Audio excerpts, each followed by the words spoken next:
Is the NL West becoming the NL West? Starting to feel like it. Much like Torrey said one time, I really do wish the best players would stop coming to this division. On today's show, we're going to talk about the Giants now being another team that we're going to have to worry about, as well as how this guy and I would spend $30 million in free agency. Wasn't as easy as we thought it would be. Don't you guys go anywhere. We'll be back here in 30 seconds.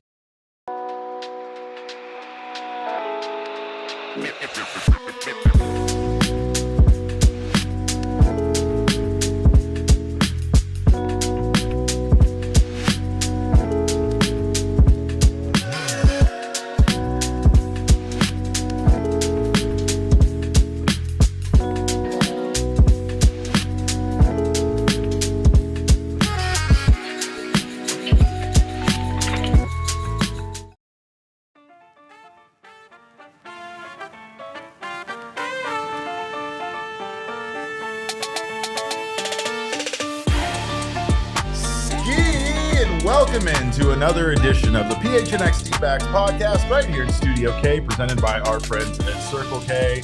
My name, of course, is Derek Monti, occasionally known as your mayor of PHNX. Woo! This guy next to me, fresh off the winter meetings from Dallas. Boo this man. He didn't go down the slide. It's the one and only Thunderstick Jesse Friedman. And of course, we got Shane Diefenbach on the ones and twos. Give me a bark there, Shane. That's a good one. All right. Well, I mean, that's appropriate because the Arizona Diamondbacks' chances of being a relevant team in the NL West might be dying the way that whatever is happening to that dog is happening. And things aren't great, Jesse. Things aren't great. Obviously, I think we're going to talk here about some rumors. We do know that the San Francisco Giants already picked up Willy Adames on that historic contract for that franchise. He's being introduced today. He is being introduced, and they continue to get better, Jesse. They continue to get attached to other big-name free agents. According to Bob Nightingale, the Giants have emerged as quote-unquote heavy favorites for Corbin Burns, which means the NL West just got a little bit more difficult if that's the case. If they end up getting Corbin Burns, that Giants team looks very, very formidable. And again, it's part of the, I guess it's the terrible part about being in this division with the Los Angeles Dodgers, because in order for you to compete with the Dodgers, you yourself have to become an all-star team, the way that we've seen the Padres do that, and now the way that the Giants are making an attempt at it this offseason. And the Diamondbacks don't really have a choice but to do their best to try to keep up with what these other teams are doing. I had a reporter come up to me while I was at the winter meetings, Derek. I was just, minding my own business in the media workroom. Someone comes up and disturbs me. And their question to me was, am I crazy in thinking that the Diamondbacks and the Giants are not that different from each other after the Willy Adames signing? And granted, the Diamondbacks haven't done anything yet this offseason, and the Giants have already made probably the biggest move that they're going to make, right? Well, I guess maybe not. You just said that they were interested in Corbin Burns, so right. that would probably become the biggest move. But and I think that where I stand on this is the Diamondbacks. I would still take the Diamondbacks over the Giants as of right now. I would. I still think that the starting rotation that the Diamondbacks have, the Giants have Logan Webb, like he's awesome. He's one of the best pitchers in the National League. But the Diamondbacks have Zach Gallen and they have Merrill Kelly, and they have some pieces that you like behind those guys. I think I would take the Dbacks from a rotation standpoint. I think I would still take their offense over the Giants' offense, even though maybe that gap has closed a little bit with the Dbacks losing a couple of guys, at least as of right now, the Giants adding Willy Adames. But yeah, the gap has undoubtedly closed. And I think we're getting to a point where the Diamondbacks are maybe closer to the Giants on paper than they are to certainly the Dodgers and maybe even the Padres as well. So yeah, they absolutely have their work cut out for them this offseason. And it's just, it feels like it's an uphill battle constantly because the Dodgers and the Padres, the Padres are competing with the Dodgers. The Dodgers are competing with no one other than the other top teams in baseball, so it's the whole like, I've been thinking about you, or, I've held this grudge for this long and I don't even think about you. Like the Dodgers aren't even worried about the Diamondbacks and the Giants right now because they don't have to be, because these teams right now, at least as far as talent wise, are considerably behind them and the Padres. It's just luckily the good players in this league are kind of getting dispersed a little bit. It would be nice if they stayed out of the NL West, like I said. But again, the Dodgers aren't adding these big names yet. They've done a good job of bringing back some of their guys that they believe in, and that's been solid. They've gotten a couple of role players, which is just shows that team is continuing to try to stay very relevant, and they got like a big signing in Blake Snell, right? So but the Dodgers at the very least, everybody thinks the Dodgers are going to be the team scooping all of these players up. For a moment, you can breathe a sigh of relief. You see Juan Soto, you see other players going, elsewhere. The problem is that here you have now the Giants, which you're not paying a whole lot of attention to, becoming a team that we should be paying attention to. Again, this is all speculation based on them being in on the Corbin Burnes thing, but like Jesse says, the signing of Burnes would make the Giants a problem for us. It would really narrow the gap. I mean, if the Giants sign Corbin Burnes, I think we'd be at a point where on paper the Dbacks and the Giants are in a very, very similar place. But again, the Diamondbacks, they're going to make some moves this offseason too. I don't think they're going to do anything of that magnitude, but this roster is definitely going to look different in a couple of months than it does right now. And as we've been saying the last couple of days, the areas of the market that this team is going to be most engaged in, we just haven't really seen a ton of movement in those areas just yet. But it's coming, and it could come relatively soon. I think the one thing we at least caution Diamondbacks fans to not get too upset about is the fact that these moves haven't happened yet. We are going to make the foolish mistake of attempting to spend $30 million of Ken Kendricks money in free agency this offseason to try to make this team better. We'll have some rules for that game. Him and I are going to pick some different players that we would go out and acquire, but it wasn't easy. And $30 million doesn't go as far as you might think it will. No. So in I guess in the effort of doing this that we've done, you realize that the Diamondbacks do have to make some trades in order for them to improve this team, in order for them to stay competitive. That's really the only way at this point that I think that they can do it. Outside of they are going to have to spend some money, but they are going to have to make some trades. It feels like, especially with the surplus of outfielders and starting pitchers they have, not only does it make sense for them, but is the only way that they're going to be able to get in, more talented players that can help this team win. That was definitely my biggest takeaway from doing that exercise, which we'll unveil our results here in the next segment. But you can't really fill all of the holes on this team with just the $30 million in free agency. Maybe you could have felt better about it a few weeks ago before some of these moves, before some of these signings had happened. But now that we have a sense of where the market stands, $30 million is just not, it just does not really feel like enough, at least to get the caliber of players that you would like to when you're replacing some pretty big contributors, right? Like Jock Pederson and Christian Walker and Randall Grichuk. Like those guys were really, really important parts of this team this past year. And we also know that the Diamondbacks want to add a closer, and that's not something that you expect to be cheap in free agency either. So we'll get into that a little bit later. There are a few storylines around the league that I wanted to touch on. Nolan Arenado, it very much looks like he is going to be traded this offseason. As we discussed the other day, I don't think the Diamondbacks are a fit here. He's willing to move to first base, yes, but that doesn't really make any sense for the Diamondbacks, and I think his contract is prohibitive there as well. Kyle Tucker, this is something that really gained some steam over the course of the winter meetings. I think the Astros are probably going to trade Kyle Tucker. And this is a guy who you could argue is better than Juan Soto. Like Kyle Tucker is that good when he's healthy. Certainly a better outfielder than Juan Soto, brings more to the table in other areas of the game, even if he's not quite as good of a hitter, although he is very, very good at that as well. So it sounds like the Astros are going to make a move there with him 1 year away from free agency. And as far as guys who were traded, like I know Garrett Crochet was a huge name to be moved, but Kyle Tucker is an enormous name there as well. Rickety Bridge brings up the question that everybody's asking, which is we are actually making moves this offseason, right? And here's the thing.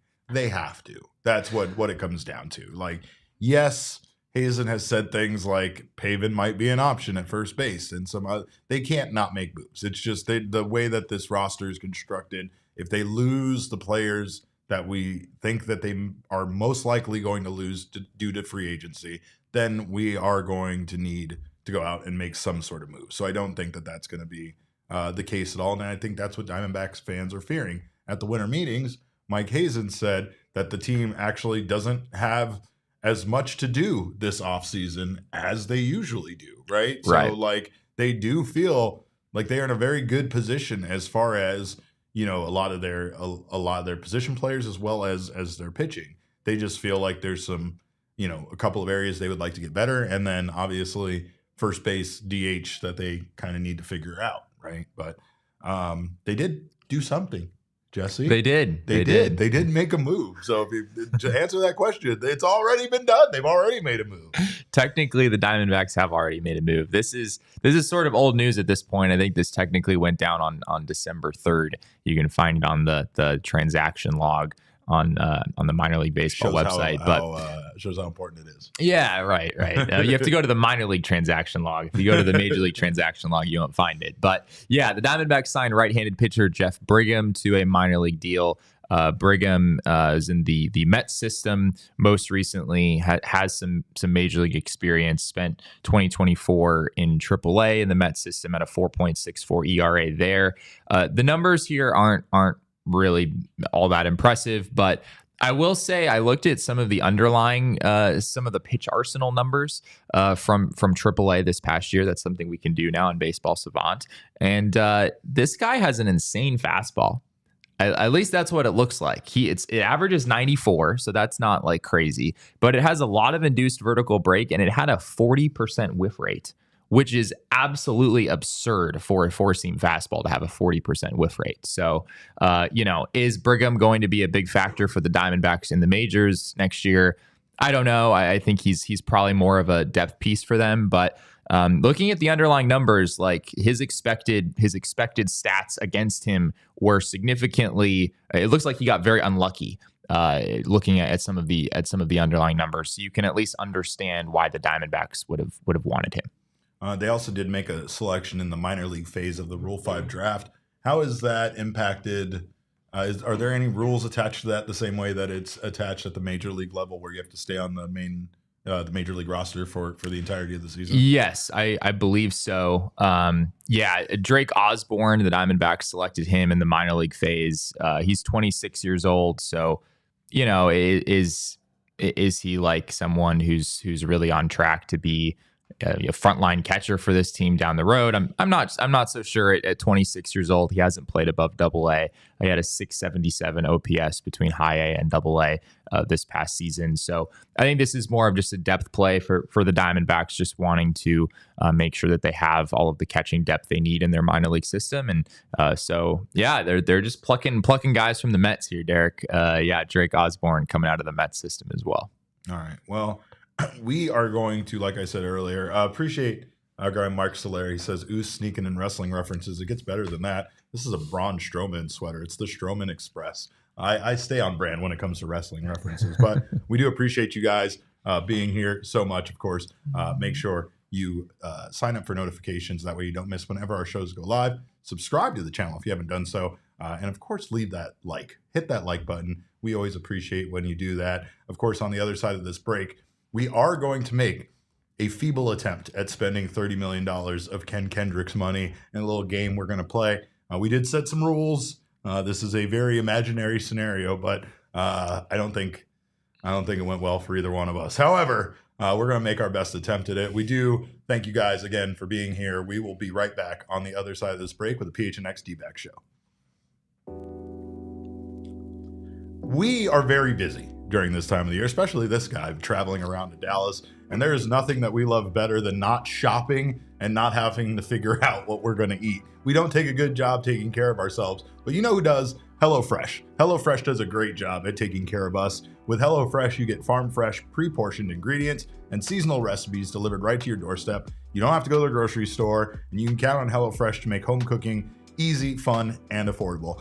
I know we're talking about a partner here, but I can't express enough how much fun it was to cook dinner with my family for the first time ever, I think. I don't know when the last time my family and I all were cutting up ingredients and making dinner together, but it was an enjoyable experience. and it was made possible by HelloFresh. Their recipes are in the box with all of the ingredients. They include high-quality, sustainably sourced ingredients like produce that comes fresh from the farm. And best part is, if you're traveling for the holidays or you're too busy to cook at home, you can easily skip a week's delivery if you have to. There really are no commitments. So of course, get 10 free meals at HelloFresh.com/free Dbacks. Applied across 7 boxes, new subscribers only, varies by plan. That's 10 free HelloFresh meals. Just go to HelloFresh.com/free Dbacks. And of course, if you want to put a bow on this holiday season and be an incredible gift giver, go get your loved one a new vehicle from Sanderson Ford. You can, of course, be that baller from those car commercials and then treat yourself to lunch at the Starliner Diner, because if you're buying someone a car, you definitely deserve that. But we are proud to have Sanderson Ford as their official vehicle partner, and they are thankful to have lived and prospered for the past 70 years in Glendale, Arizona. And they're thankful for you, their customers, for without your support, they couldn't give back and support our community with events like Operation Santa Claus. Get deals right now on the new 2024 F-150 truck with a 3.9% APR financing for 66 months, plus up to $4,000 cash back. Similar savings on over 900 new and pre-owned vehicles on the lot. Jesse, do you cook a lot? I wish I could say yes in response to that question, but so there's only one. It's the answer is no. The answer would be no. Like, he likes to cook. No, he doesn't. No, I do not like to cook. This man hates to cook so much that, as he's talked about on this show, he hates making himself a sandwich in the morning that he's not going to eat until later in the day that he's bringing to their work. I can understand that a little bit. It's the longest 5 minutes of my day. Gratification. So you're not a big fan of investments then? Yeah. Well, I don't know. I mean, food investments, no, because you're investing in your future. It's future investment, is what it is. That's fair. Maybe if I look at it that way more so, then I would enjoy those 5 minutes of my day a little bit more. But no, it's absolutely miserable. See, I thank past Derek when I eat the sandwich. I'm like, thank you, past Derek, for caring about future Derek. You know what I mean? Like, there's a time those two guys might meet up. You know. I don't think there is. No, you never know. You never know.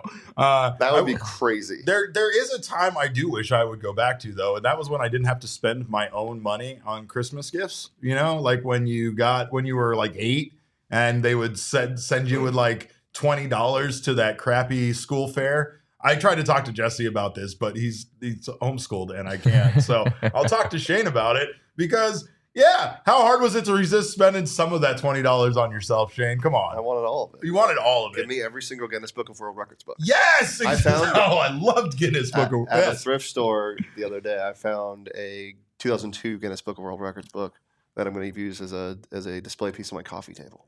Fun fact, friend of the show, Megaran, is a Guinness World Record holder. For what? For the most songs about a video game character, Mega Man.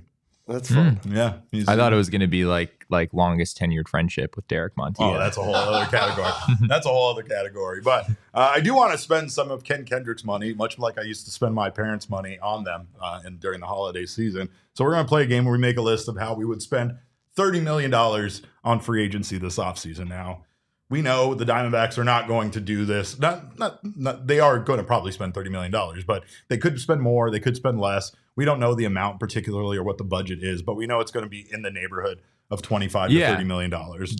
Given how much money is currently on the books, and the fact that we've heard a number of times at this point that they're expecting payroll to be in roughly the same range it was a year ago, $30 million is roughly what they're looking at to spend this offseason. Whether they're going to spend all of it in free agency, that seems fairly unlikely. As we said earlier, something we learned from doing this exercise is that doing something via trade is probably a good idea. We're going to try to just do all of it via free agency. You know, that way, if Jordan Montgomery does bounce back, he's bouncing back with the Diamondbacks. You know, you're not having to pick between Alec Thomas and Jake McCarthy. You're able to keep all of those guys for the foreseeable future. So here are the rules of the game. We don't have to worry about the length of the deal or what the player would make beyond 2025. This is simply an exercise for what they would make in one season if they were signed to a one-year deal. And like I said, I know some of these guys wouldn't go on that. We can't defer money. Nope, that's also a no. Cam asks if we can defer money. I mean, we can, but we can't in this exercise. And we will only go based on crowdsourced projections of what they will make for one season. The problem with that being, we know these crowdsourced projections are crap. There is no way some of these players are going for as cheap as they're going. And also, some of them are very expensive, which made me kind of halt what I wanted to do. And we'll get around to that. But the assumption would be that the D-backs are going to lose all pending free agents. Yeah, right. So before... Oh, and no trades only. Only free agents here. Right. So first we need to assess what they actually need, Jesse. And we know the one thing is first baseman, right? They need a first baseman. Christian Walker does not stay with the team. That is a must. I mean, I guess you could look at internal options, but I mean, a first baseman feels like a fairly glaring necessity for this team going into 2025. At least someone who could platoon at first base with a Pavin Smith, right? Even the biggest Pavin Smith apologists would probably acknowledge that having him face lefties on a regular basis is maybe not the best idea there. So you're not a Pavin Smith apologist? I didn't say that. I would just say that. Well, I just kind of want to know your stance on Pavin Smith before we continue. Wait, is Jesse going to apologize to Pavin Smith? This has been a long running bit. I'm getting a little bit tired of it. I think that Pavin Smith very well could be a strong side platoon guy for the Diamondbacks in 2025 and do totally fine. I talked about this with Mike Hazen the other day. Like, it is. How do you evaluate somebody who just sort of went off for like 200 plate appearances the way that he did, but doesn't necessarily have the track record before that to back him up? And I like how Mike's answer was, "You just did." Yeah. He was like, "It's that simple." Like, I mean, that's all of the information we have to work with, and it is really challenging to know how to evaluate a player like that. It's really one of the biggest questions that this team is going to have to wrestle with this season: is how big of a role are you willing to commit to him? If you are willing to commit a significant role to him and it pans out and he winds up being productive in that role, then that gives you that much, that many more resources to go after other things this offseason. I would love to know how to say your name. I'm going to give it a shot. Who's a Pochili? No, who's a Lapochili? Yeah, it doesn't feel right. No, that's not right. Doesn't feel right. Said, I finally made it here while you're live. So excited. We're so excited to have you and very excited to be. You know what I think their name is? What? Maybe the dog. Yeah? Yeah, maybe that's the dog's name. Yeah, that's the dog's name? Yeah. I'm just going to go with Pooch. Is that a headless toy the dog has? I mean, come on. It's a dog. Dogs do that. That's their job. Their job is to destroy things that they perceive to be threats to your home. That's a good dog right there. I feel like people give generally dog names are on the shorter side, right? Like every time you call your dog, do you want it to be like? I mean, there's some sort of nickname in there. If that's the case, they're shortening it down. But still, that's fair. I mean, again, you're calling them Hoots. Get over here, Hoots, or something. Like, I don't know, but you're there. That's a great name. It's a great name. Yeah. So when it comes back to things they actually need, I don't think anything else you could say they have to have, and that probably goes for first baseman too, right? But as far as the things that we assess that the Diamondbacks need, first baseman would be at the top of the list. I believe it depends on how you would want to rank this. Maybe DH would be next. I feel like DH would be a fairly high priority. I know that the Diamondbacks are looking to add to their bullpen. However, you could argue that with the way that their bullpen is constructed now, that they could be fine. Yeah, right? I think that's reasonable. The starting point for the bullpen this offseason, it's in a much better place than it's been in past years. Even last offseason, when the bullpen was a real asset for this team down the stretch, it still kind of felt like, not that it was a total fluke the way that those guys performed in the last couple months of the year, but it felt like they should add some reinforcements. And this offseason, yes, they would still like to add reinforcements. They would still like to add a closer if they can, as we've discussed. But I agree with you. It feels like more of a want than a need at this point.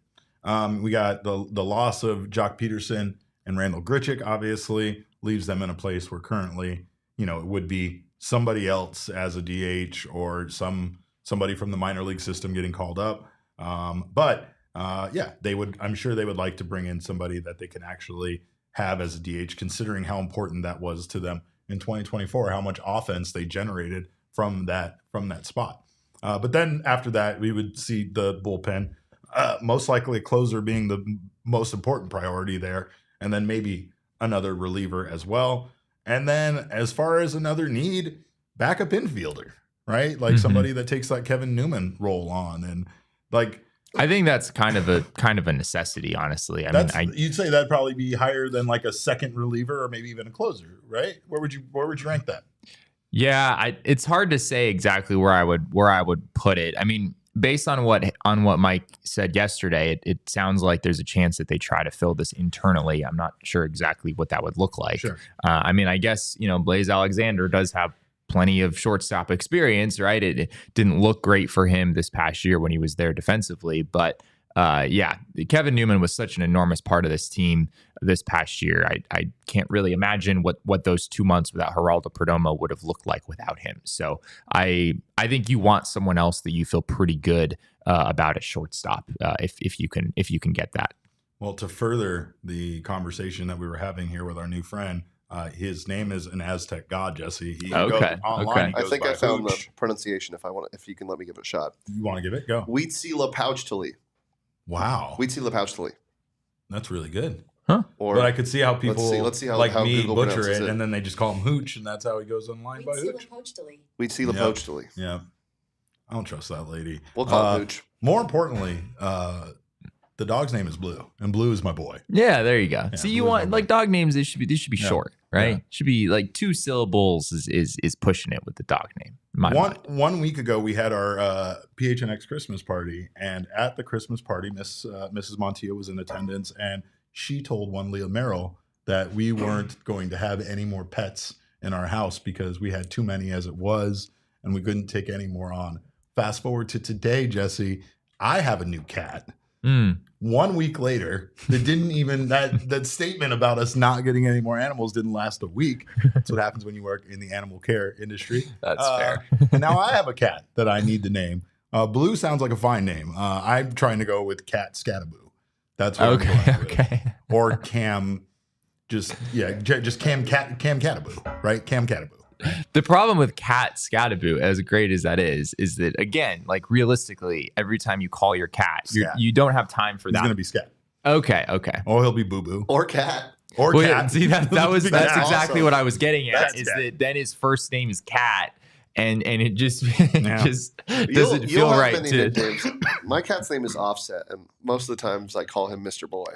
Offset. That's a great name. Offset's a great name for a cat. Elizabeth wants you to name the cat Jesse. No, we're not. It would be Jesse the Third, Elise. It wouldn't be Jesse the cat. And he couldn't be Jesse Jr. We know that. You're going to offend our pet snake.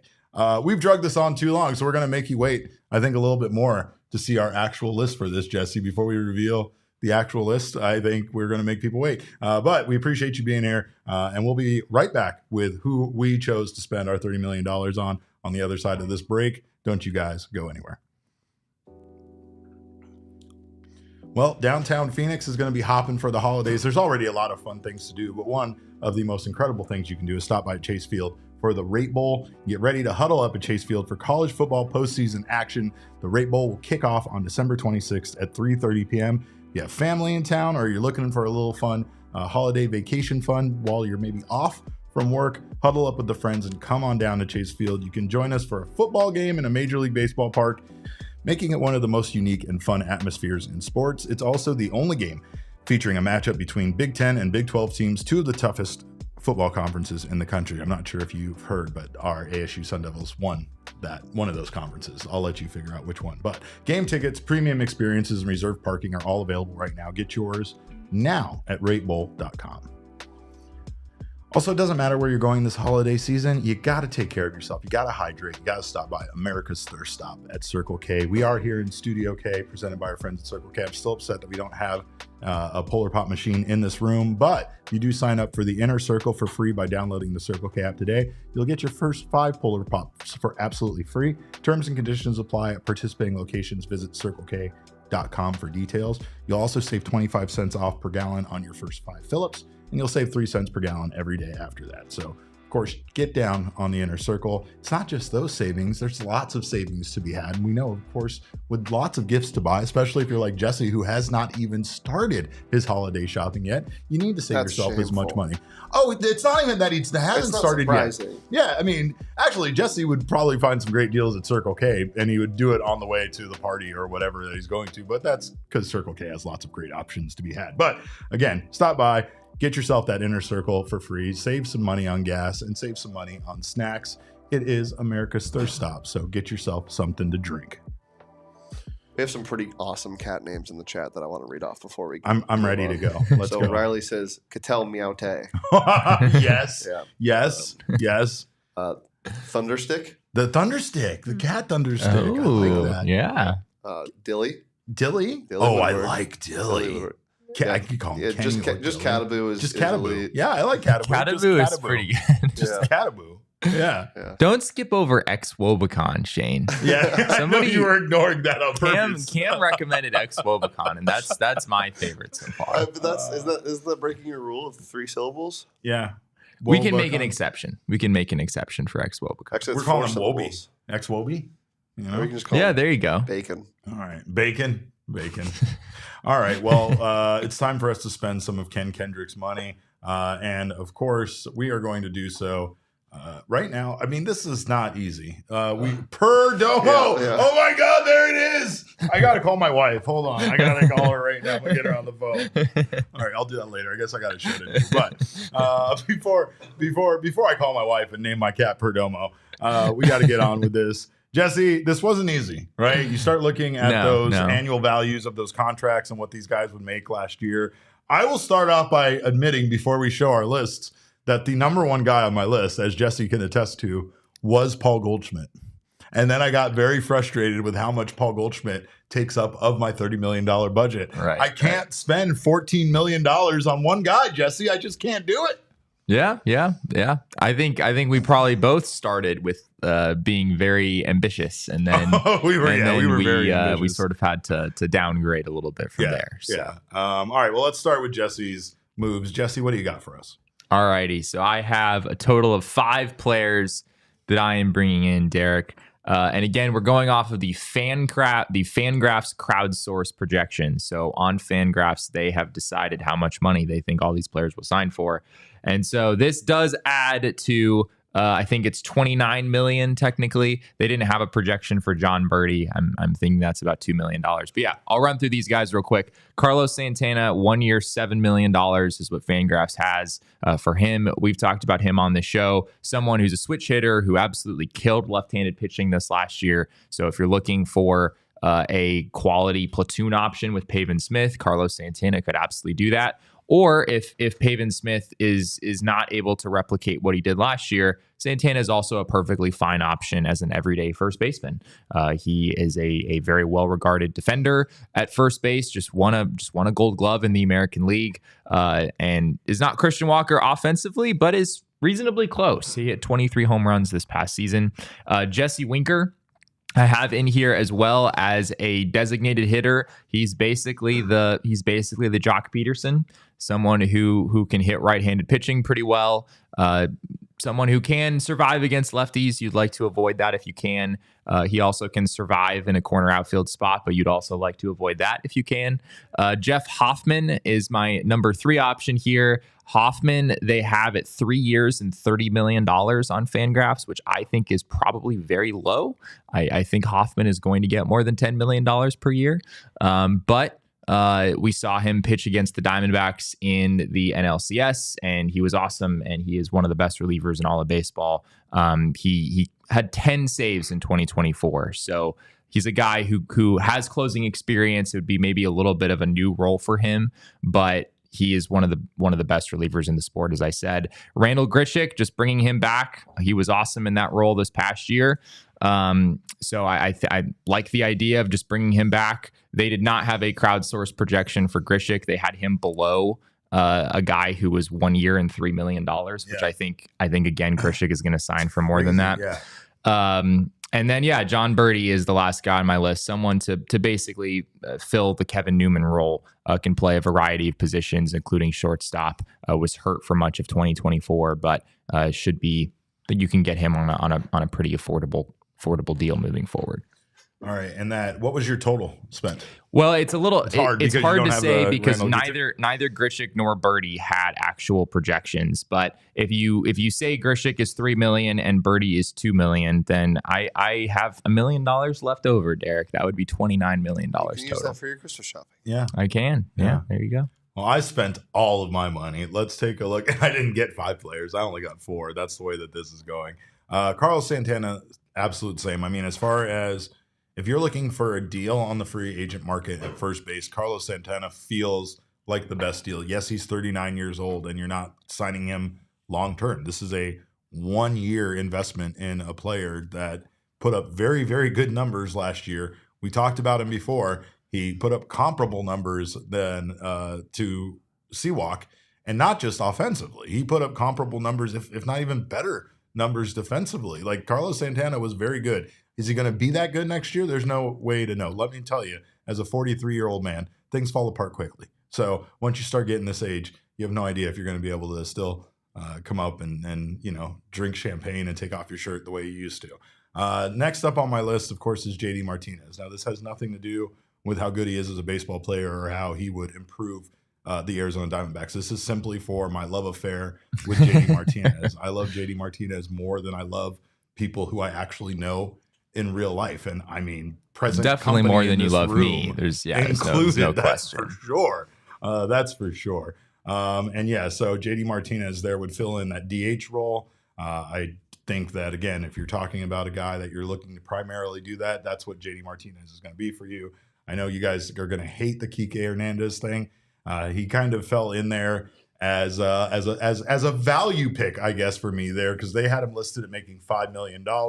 Again, that's why it's odd to see Randall Grichuk and Birdie, at 3 or 2 or whatever you're estimating them to be at. But Kike Hernandez is a very good veteran, and you cannot deny what he did for the Dodgers in the playoffs last year, nor can you deny that he could help make a young team better. There's also the fact that he plays every infield position in the Diamonds, so he would be able to back up just about anywhere that you needed him to. Plays outfield too. And he plays outfield. I mean, he's a good player, and again, he's a guy that could absolutely just add a lot of backup versatility to this team, which is what we're looking for in this role.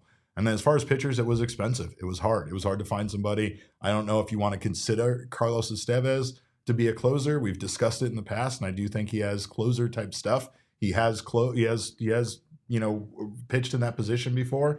He has definitely, pitched in high leverage situation and has been very good. So, I mean, he could be that guy. It also allows, I don't know, maybe you do want a definitive closer, or maybe you just really want another really good back end arm that you can go out there and decide who's going to be your closer. And I mean, let these guys pitch and figure it out a little bit there, because you have 3 very good options there, potentially a closer. Regardless of where he would fit in, he would make this bullpen incredibly good. I have a last minute addendum to my list. Sure. Am I allowed to do that? Please. So we are going to sign Corbin Burns. He is going to play for the Arizona Diamondbacks. And you may be wondering, how am I getting Corbin Burns to fit in the $30 million budget? No, wait, Derek. This is a serious thing. All right. I have a way to actually do this. The way that you do it is you sign Corbin Burns to a 30-year, $270 million contract. And that averages out to $9 million per season. It's really not all that much. You have to give him 30 years, which granted is a little bit ridiculous. But I was like, how does it average out to 9? Okay, yeah. I guess it does if you give him 30. Why not? Why not? You get a 40-year contract. You get a 50-year contract. Everybody gets to be on these teams until the day they die. I'm just saying, if the only limit here is the AAV, we can get the AAV down by just giving some absolutely ludicrous year guarantees. I think that's I mean, Corbin Burns at age 60. Are you not willing to buy in, Derek? You're the one who's always getting on me for making ageist comments and whatnot. So you put me in an awkward position of having to defend attacking old people. I don't like that. I don't want to do that. But You're not wrong, and I think that's one of the reasons why we're seeing these absurdly long contracts. And again, I don't know what some of these teams are doing. I don't know how any of this stuff is going to work out. I mean, it doesn't feel like it's worked out for the few teams historically we've seen give outrageously long contracts, and even those contracts were like 10 years, 12 years. You know what I mean? Yeah. Now it's like 15 years is becoming the norm, plus deferred payments outside of that, and all this other. I don't know. But I will say this. In doing this little game that we just did, it really does make you understand how hard it is, not to mention the fact that even if you're budgeting for these guys, as we discussed, there is a total possibility that at this point, these guys cost more than this based on the direction the market is going. So despite the fact that we think Carlos Santana is going to be $7 million, maybe Carlos Santana is 13, maybe now Paul Goldschmidt's 17. Like you have no way, and that's a frustrating part about being a GM in baseball, especially when, you know, as good as these big contracts are for the game, you have to kind of wonder, when is it going to stop, right? There's just this wild thing. There's just this huge gap between the players that make outrageously large amounts of money in baseball and then everybody else. And I mean, maybe not everybody else, but like, man, the difference between those guys and the majority of baseball players in minor leagues and are, you know, basically newer to the game is incredible. Like, it's great that it gives you that hope that one day you could be one of those guys that makes that big contract. It's just a very hard road to get there, and the odds aren't in your favor. Do you think Corbin Burns would accept my 30-year, $270 million deal? Does he have to pitch for 30 years, or can he like? Can he get like the like, you know, home plate dugout suite and just sit there for like 7 or 8 seasons? I think he does have to pitch for 30. Like, he has to be prepared to pitch for 30 years. The only way that ends any earlier than that is if the Diamondbacks eventually decide to just pay him off because he's not good enough. But if you're Corbin Burns, like, you have to be motivated to try to, you know, extend your career as long as possible. Honestly, I will say this, that like, when the uncertainty is facing you, the uncertainty you face as an athlete as to how long you're going to make money for, how relevant your career is going to be, if an injury could just end it tomorrow, the next day, next month, right? Like, I feel like at the end of the day, you getting money promised to you in the future of some kind is fine. You know, like, we're talking about this in a fictitious, funny way, right? But if it was a deferred payment, let's say over 30 years for Corbin Burns, right, that would be something that could actually. I mean, deferring for 30 years would be kind of insane, but it could happen, right? It definitely could happen. And if a player is willing to accept that, they're willing to accept it based on the fact that they are going to live this sweet life for the rest of their life. Like, there is never going to ever be a concern of money in their lives ever again. You know, so. Like, I mean, you know, that's why when everybody talks about Shohei, that man has plenty of money and he keeps getting more of it. So why not defer it and take care of future Jesse, future Derek, right? We were talking about that earlier, taking care of past Derek and future Derek. On a more serious note, something that I do wonder going through this exercise is if the Diamondbacks might try to sign a player, maybe multiple players, to multi-year deals where year one is a lower dollar figure. Because they can structure it that way. Yeah, just because you do have, at least as of right now, you're expecting to have quite a bit of money coming off the books after 2025. And so it would just sort of make sense from the Diamondbacks perspective, try to save a little bit of money up front. Because, if it really is only $30 million that this team has to work with this offseason, it is really hard to fit all of these pieces in there. Yeah. Like, I don't know if either of us necessarily love the teams that we've put together with these lists, but even the teams that we've put together, I don't think are realistic, because I think Carlos Santana is going to be more than $7 million. I think Jesse Winker is going to be more than $7 million per year. Well, and to be fair, the Diamondbacks are most likely going to have to spend more than $30 million in order to potentially make this team a competitive team. So, or just be aggressive in the trade market, right? Sure. And try to and again, like, just trading Jordan, like, you know, going the trade route could be as simple as just trading Jordan Montgomery, in which case you're maybe just buying yourself an additional $12 million or so to play with. That could be really valuable too. So it really does feel like making a trade of some sort, even if it's just the Montgomery thing, is going to be necessary to get where they want to go. two thoughts on that. If there was one person that I would think that would be willing to structure his contract in order to do that and help the Diamondbacks out while still receiving the amount of money he's owed, Christian Walker. Yeah. Which once again brings me back to Christian Walker being the best replacement for Christian Walker. And then in regards to the other part that you said, can I interest anybody in one slightly refurbished Jordan Montgomery? I'm still pushing that agenda. Your persistence with this, you know what? it's really impressive. Keep putting it out there. Someone's going to take me up on it. We did this last time. It's not slightly used and it's not slightly refurbished. What it's just refurbished. Just refurbished. Because if it's slightly refurbished, then it's that means I only kind of fixed it. Yeah, you only fix it a little bit. I mean, I feel like I'm being honest there with the slightly refurbished part, but that's fine. Yeah, I mean, but to sell things in this country, you shouldn't be. Yes, there you go. Pre-owned. Pre-owned is a great one. Pre-owned.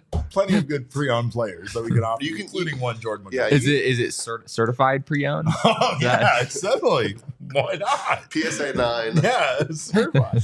All right. Well, on the other side of this break, you know what day it is, and we haven't had a chance to talk about it yet, but it is Throwback Thursday. You can tell from those wonderful colors there at the bottom of the screen. We're going to talk about some things that happened historically for this franchise in a minute. So, of course, don't go anywhere. We'll be right back on the other side of this break. Of course, if you want to have some fun this weekend, you can join us for our PHNX Winter Pickleball Tournament on December 14th out at Chicken and Pickle in Glendale, which, by the way, is a great place to go anytime. Enjoy all the wonderful indoor, outdoor activities that you can be found at Chicken and Pickle. They have a wonderful chef-driven restaurant. It's a very casual sports bar. They also have, of course, a variety of yard games. And most importantly, they have those indoor, outdoor pickleball courts where we will be. We doubled the field this year for our tournament with 48 teams this year. All skill levels are welcome. We'll have PHNX prizes as well as food and drink specials. And the proceeds are going to Operation Santa Claus. So join us out there. You can head over to gophnx.com/events for more information and to sign up, get yourself some tickets. You can sign up even as a single or as a duo. So if you're looking to partner up with someone, make sure to do not hesitate. Please join us for that tournament. You can also head to chickenandpickle.com to see all the fun you can have at their Glendale location. Also, today is, getting closer and closer. We're 13 days away from that big Christmas day. And I know things might be hectic, but of course, a great way to start 2025 is with some new flooring in your home. And you can do so with Empire Today. You've heard the name for years. And the reason why is because Empire Today is a trusted company here in the state of Arizona. They keep shopping for floors simple with a curated product selection. And their philosophy is to help you find what you need and not overwhelm you with thousands of choices and substitutes. What they leave out of their selection is as important as what they put in. Empire's product team exhaustively combs through thousands of product samples each year to find the perfect styles. Then they find out what you need and they offer you that curated product selection. So of course, shopping for floors at a big box store can be frustrating, and Empire Today prides itself on convenient shop-at-home service. Schedule a free in-home estimate today. All listeners can receive a $350 discount when you use promo code PHNX. Restrictions apply. See empiretoday.com/PHNX for details. Like I said, Jesse, it's Throwback Thursday. We know because these colors always make us sad that our jerseys don't look like this when this happens. But we did have some things happen, including 1 year ago today. I think today was the actual day that it was not actually today, but it feels like it was actually today because news of the Eduardo Rodriguez signing broke on Wednesday night of the winter meetings last year. So, but last year the winter meetings were basically a week earlier than they are this year. Yeah. So the actual anniversary date was last week, but yeah, I remember the day after the winter meetings, I think I was still in Nashville and we were talking about Eduardo Rodriguez being the big get for the Diamondbacks, what felt like possibly their biggest move of the offseason. Of course, they wound up signing Jordan Montgomery just before the season began as well. But it was a huge day for the team over the offseason. They drew widespread praise in that moment. A lot of people around the league were basically saying like, this is the way it should look. You find your way all the way to the World Series and you reinvest that money back into the team. And the Diamondbacks did that. Whether it really panned out, that's sort of another question, right? Eduardo Rodriguez, that year one obviously was not what anyone hoped it would be. I will say this as a fantasy football manager, Jesse. It's frustrating when everything you do does not work out. Not anymore. You got fired. I did get fired. I got let go. Let's say, hold on. Let's calm down. We parted ways mutually is what happened. But Your contract was I will say, I now have a new job at the Waffle House, apparently.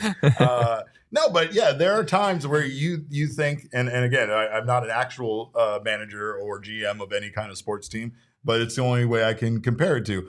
Things work out fine in the video game world for me, but in the real world of fantasy football, right, for instance, you think you're making all the right moves. You pick up guys, you drop guys. The guys you drop go on to greatness, and the guys you pick up do diddly squat.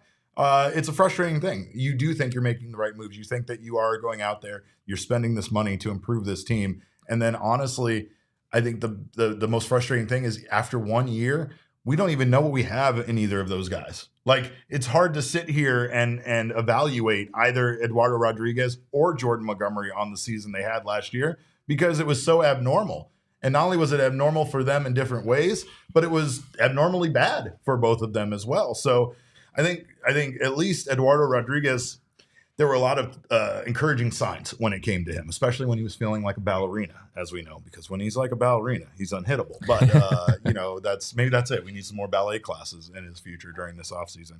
It's just that the team did go out, like Jesse said, and tried to do the right thing. And it just didn't work out. And I mean, it was catastrophically bad as far as the starting pitching went because – whether guys couldn't stay healthy, whether it was the fact they were just bad when they were healthy, it was an awful year. You get the sense, much like I've said about Jordan Montgomery, you get the sense that you really do believe that if you just stick with it in 2025, that this starting pitching staff will be much better and maybe everything you hoped it was going to be in 2024 next season. It still very much could be. Not to mention the fact that we know Ryan Nelson has emerged as an incredible option for them as a starting pitcher as well. So it shouldn't be doom and gloom when it comes to this. It's just we still have no idea how these guys are actually going to pitch this season and if they're going to be able to rebound from what happened last year. One of the X factors going into next year, right? Like Eduardo Rodriguez is really, really important for this team. And it is hard to evaluate his 2024 season because he did miss so much time and it was only 10 starts and, he was kind of limited, I think, in terms of how deep they wanted to push him into games and whatnot. I will say his last 4 starts of the season, he had a 3.92 ERA. He was pitching really well in that last start against the Padres. It was such a must-win game that the Diamondbacks took him out early. I think he pitched 4 1/3 innings that day. But he was starting to look more like the guy that you hoped he would be toward the end of the season. And that's encouraging, right? Even though the full body of work in 2024 wasn't anything like what you hoped you would get, Erod is going to be a big part of this rotation next year and for the foreseeable future, right? I mean, this guy still has 3 more years that he's under contract for 3 more years, and then there's also a potential 4th year that could still be tacked on beyond that. So this is obviously a really, really important player for this team moving forward. Well, Jesse, we had a couple of other things happen historically this week. Very, very big signings back in 2016 on December 7th. Fernando Rodney signed with the Arizona Diamondbacks, and that actually was quite a big signing, to be honest, especially with what he was able to go on and do for this team as a reliever, despite the fact that it seemed unbelievable he was doing the things he was doing. I wouldn't say he was a very good pitcher, but the results were good. Yeah. I mean, Fernando Rodney was 39 years old when the Diamondbacks pulled the trigger on that deal.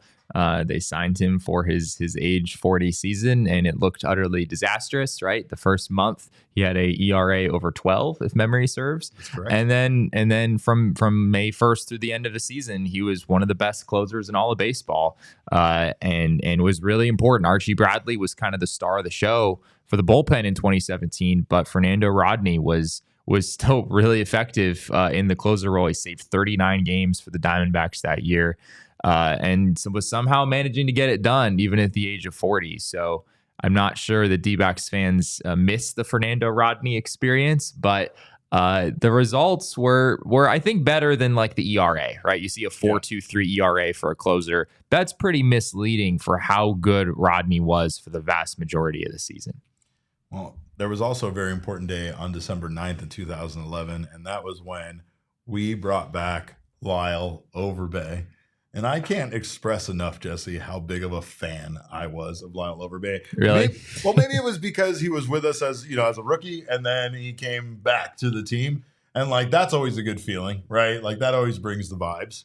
But you also had the fact that I don't know. I mean, he was pretty good. When you look at some of his seasons, like 2012, he slashed 292, 367, 448 with an 815 OPS. And he was pretty damn good. Yeah, he really was. Lyle Overbay, of course, 2001 World Series champion Lyle Overbay. That's right. He had 2 plate appearances in the regular season in 2001. That's when he made his major league debut. And he was drafted by the Diamondbacks in the 18th round back in 1999. So it was sort of a fun homecoming narrative. As you said, not exactly a ton of time as a member of the Diamondbacks. The 49 plate appearances in 2011, 110 more plate appearances in 2012. But he was pretty good. He had an 840 OPS in 2011 and 815 OPS for them in 2012. So there were some good Lyle Overbay moments there for sure in his return to the Valley. It's just again that's the kind of vibes I think a Goldschmidt return could bring back to the Valley. You know what I mean? Like probably on a different, completely scale different level. But I mean, I guess my thought there is reviving, and not to say that Paul Goldschmidt was bad, but I mean, he kind of had a mediocre season last year. I think the change of scenery and bringing him back would not only instill the vibes in Chase Field, but the vibes with Mr. Paul Goldschmidt. I'm not paying $14 million for him, and it's probably going to take more than that, though. So, sorry, it's over budget for me, but we'll try to figure out some way to do it. That's probably, once again, the part that really stinks about this, and again, the reason why, as we've said in the past, and as Mike Hazen has even alluded to, the Diamondbacks' main route to getting better right now is via trade. The only problem was, the one guy they want to trade had his worst season of his career, and nobody probably wants to give up very much for him. So, but as you can see, like when we talk about the Diamondbacks making some sort of room with a trade for Jordan Montgomery, even if they have to eat a portion of his contract, an extra $12 million to $15 million could go a very long way for this team that's kind of strapped for cash. Yeah, someone mentioned earlier that there was a report that came out today. I think it's Jeff Fletcher of the Orange County Register reported that the Angels showed interest in Eugenio Suarez as an option at third base. I don't know if I see that as being all that realistic. The Diamondbacks picked up that $15 million option because Gino was really, really good for them, and especially in the second half, obviously. Hard to believe they're going to do that just to trade him. Yeah, exactly. Like you could make a case that maybe Gino is like $15 million might wind up being a bit of an overpay when all is said and done. But for the Diamondbacks, I think that decision just came down to like who is playing third base for you if it's not Gino Suarez. And, for sure. You'd like to have some runway for Jordan Lawler where you don't need him to be an everyday player in the majors from day one, right? And Blaze Alexander got off to a hot start, and then he kind of struggled offensively, and of course had his defensive struggles as well throughout the season. So. Yeah, I don't really see the Diamondbacks moving Gino. I mean, I guess if a team like the Angels really overwhelmed them and they felt that they were maybe filling a need in another area and could find a way to backfill at third base, then maybe it's possible, but it's a little bit hard for me to imagine. Oh, man. Well, that's what the Diamondbacks have in front of them, and that's the reason why I think we haven't seen them make any moves. At the end of the day, the Diamondbacks right now have to wait for this market to continue to develop, and they have to also wait for the players that they want to keep who are looking for more money elsewhere make those decisions. So if you have any concern as to why the Diamondbacks didn't make a move during winter meetings, then rest easy, because a lot of it is just due to them, I think, honestly being a little smart and patient. Also, like Mike said earlier, what we said about this team, they don't have as much to do this offseason. They don't see them having as many needs as they've had in the past. So at this point, they can kind of wait and see what deals kind of end up, because there are players just like Jordan Montgomery last offseason that everybody thought was going to be signed to a big deal. And then here comes the end of literally the offseason, end of pitchers and catchers, end of spring training, and he's still unsigned. So the Diamondbacks could still make moves like that based on, I guess, players still being left and not unsigned, so looking forward to seeing something happen for this team as much as all of you guys are. We do appreciate you stopping by. We always appreciate your time. We can follow us on Twitter. I'm at @cap_Capeman with a K. Jesse is at Jesse and Friedman. Of course, our guy Shane is at Shane Deef. Our show is at PHNX_Dbacks, but all roads do lead to at PHNX_sports on Twitter, Instagram, and Facebook. We appreciate you guys stopping by. We will see you tomorrow with another 1 p.m. show. And until then, have a wonderful evening. Go do some holiday shopping. And remember, Jesse, remember, kids, baseball is fun, but it's so much more fun when I get my wife to name our cat Perdomo. We all silly like the mayor.